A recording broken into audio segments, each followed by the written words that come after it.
All right, guys, so let's get going on the packet C review. So this is expressions and exponential functions. So problem number one, let's take a look at it. Let me just erase that real quick. Problem number one, we have 4 over n plus 1 over n squared is equal to 1 over n. The key to this problem is that we don't want any of those fractions. So I'm just going to take this n squared, and I want to get rid of everything in the denominator. So to get rid of these n's in the bottom, like, it'd be nice if there was an n right there, because then those would cancel out. But I can't just multiply the first term, just this term, by n. I've got to multiply all 3 of them by n.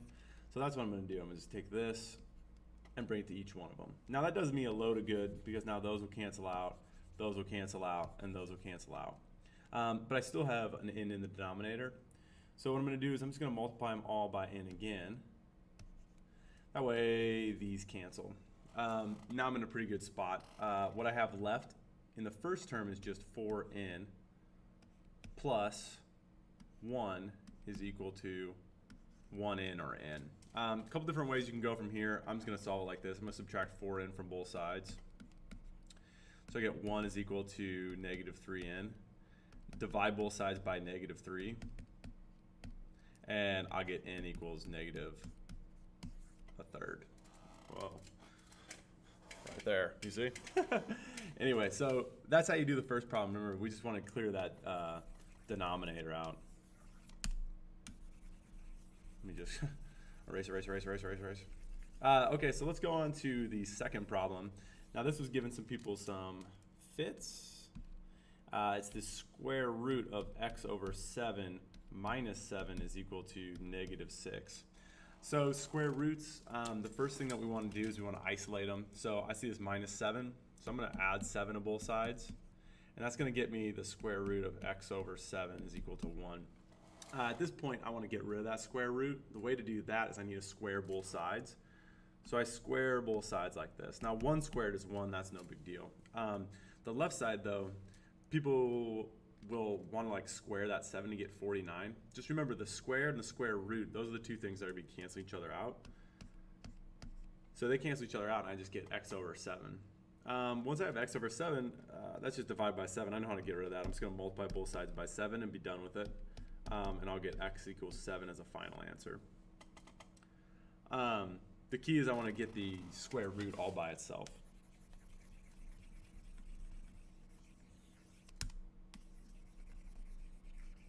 Got to be a better way. Got to be a quicker way to do that. Smarter man wouldn't be able to figure it out. Okay.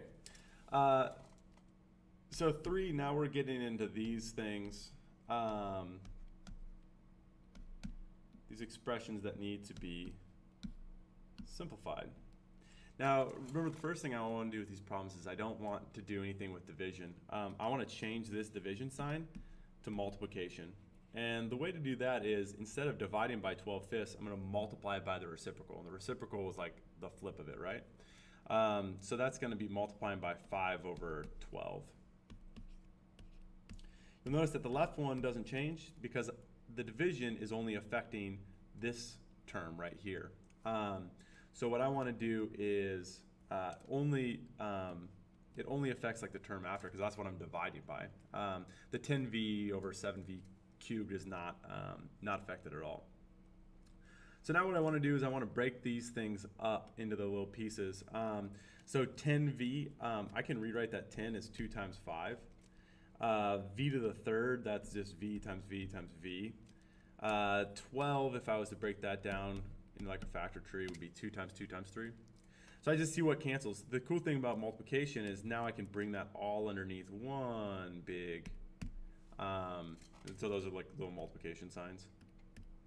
So now they're all connected, right? So if I have a 2 all the way over here, I can cancel that 2 all the way over there. I have a v right here, I can cancel this v right here. Like the 5s don't cancel because they're on the same team. So anyway, suppose my final answer is 25 over, because 5 times 5, I've got a v squared down there, and 7 times 2 times 3 is 42. And that is as far as I can go. And I just got to be okay with it. Okay. 4, you doing a really similar style. So I'll leave that to you as practice, and the answer is included in class. 5, now we're dealing with expressions like this.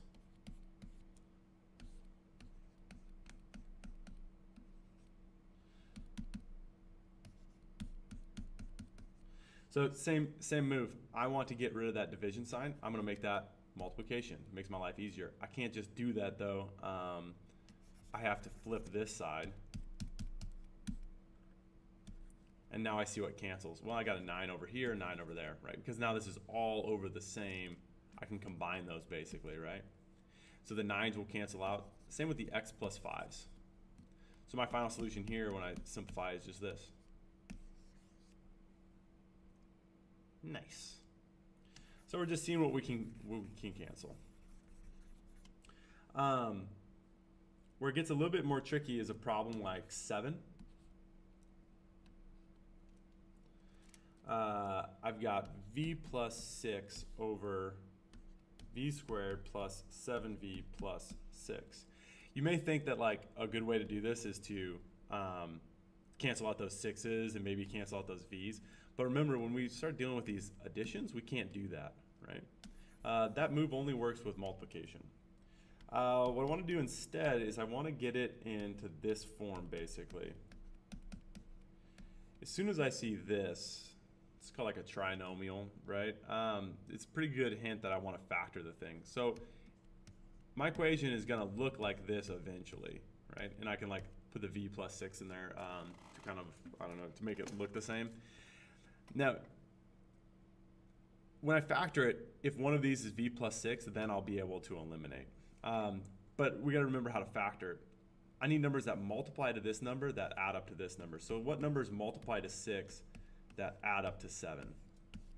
Well, 3 times 2 multiply to 6, but they do not add up to 7. 6 times 1, though, that's the one. So this thing factors to v plus 6 and v plus 1. So now you can see that the v plus 6's cancel out. Now, v plus 1 is on the bottom, so I have to keep it on the bottom and do this. And that's my final solution. Real common mistake, people will get the answer is v plus 1 there. But just remember it's in the denominator, so we just put a 1 up on top. So 8 is really similar to that problem because we're also going to have to factor.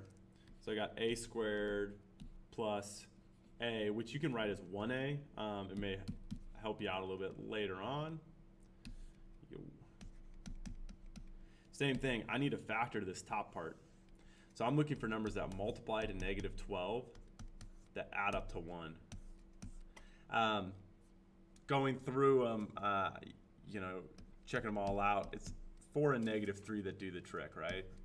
They multiply to a negative 12 and they're 1 apart. So I take these two numbers and that's what this becomes. That becomes a plus 4, a minus 3.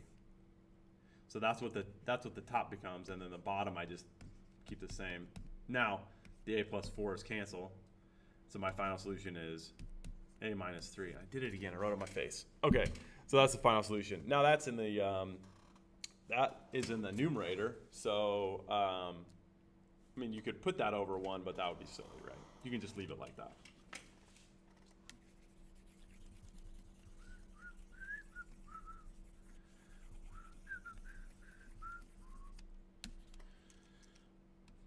All right, so 9 looks intimidating, right?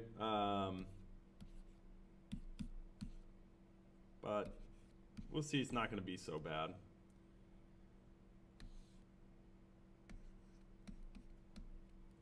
So if you take a look at this one, the first thing that I want to do is anytime I see x to the 0, anything to the 0 power is just 1.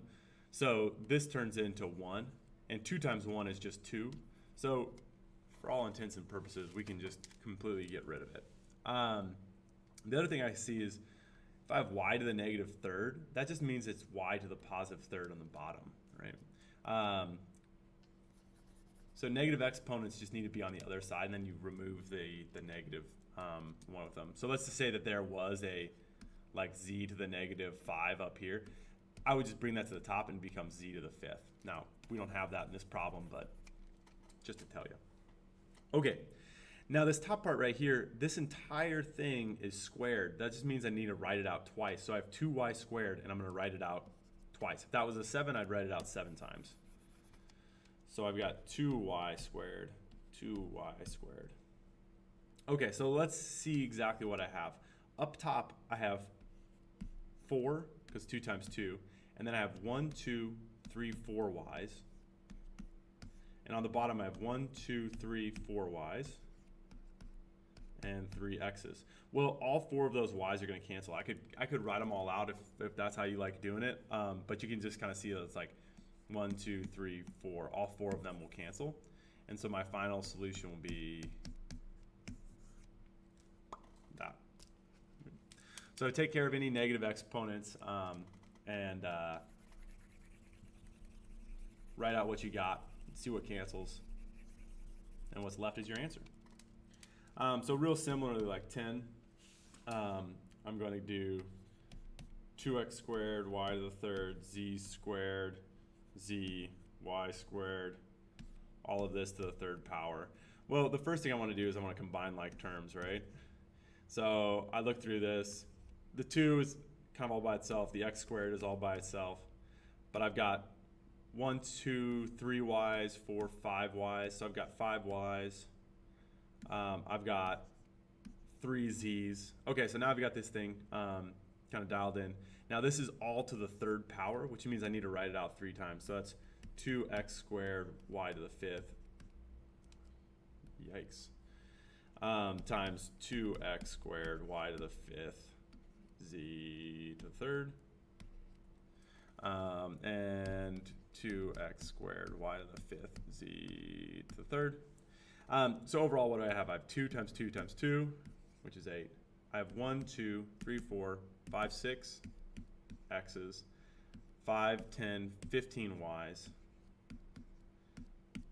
and 9 z's. So there's little tricks and shortcuts if you want to, if you see those tricks and shortcuts, but my experience, students kind of just kind of cross those in their brains. So I mean, if you see that this is multiplication, awesome, but just be careful. It's not 3 times 2 as well. That's 2 to the 3rd power to get 8. So just caution with that. Okay, so let's do some function notation here.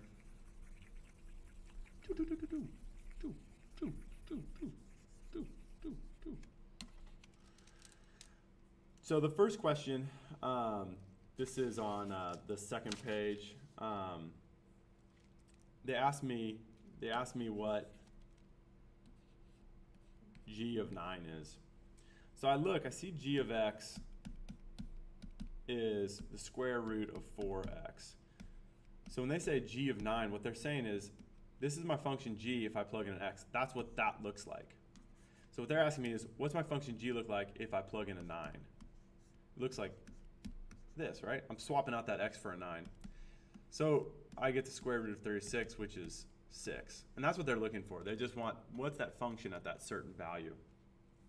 The flip of this type of problem is the next question, where they say, okay, so